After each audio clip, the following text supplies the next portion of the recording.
Bags. Oh my God, ఇందులో మాకు కావాల్సింది ఏంటంటే టూ మచ్ ఆఫ్ ఎక్స్పెన్సివ్ చెప్పులేవి, too much of expensive handbags ఏంటి? Handbags the highest expensive 10 lakhs the handbag ఒకటి ఉంది. నువ్వేమిటంటే అంజలి గారు ఇప్పుడు 10 లక్షల రూపాయలు విలువ గలటువంటి హ్యాండ్ బ్యాగ్ ని చూపించబోతున్నారు మనకి. ఒకసారి మనం కూడా చూపెడదాం అందులో ఎన్ని లాక్స్ ఉన్నాయి అనేది.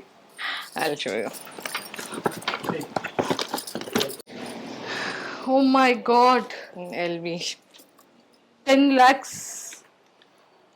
lakhs ఉన్నటువంటి హ్యాండ్ బ్యాగ్. నేమ్ ఏంటండి? ఎల్వి అండి. సూపర్ అండి అసలు. కానీ వెయిట్ చాలా వెయిట్ లోపల ఉంటుంది. జిప్స్ ఏం లేవండి, నేను ఎక్స్పెక్ట్ చేశాను. జస్ట్ ఏదో మనం ఒక లిప్స్టిక్ ఆర్ కీస్ ఏదైనా. సో ఇది గిఫ్ట్ వచ్చిందా మీకు, లేకపోతే మీరే పర్చేస్ చేశారా? అవునండి, కొనుక్కున్న పర్చేస్ చేశాను. అసలు ఇది 10 lakhs హ్యాండ్ బ్యాగ్ ని మీకు ఏ విధంగా మనసు ఎలా వచ్చిందండి?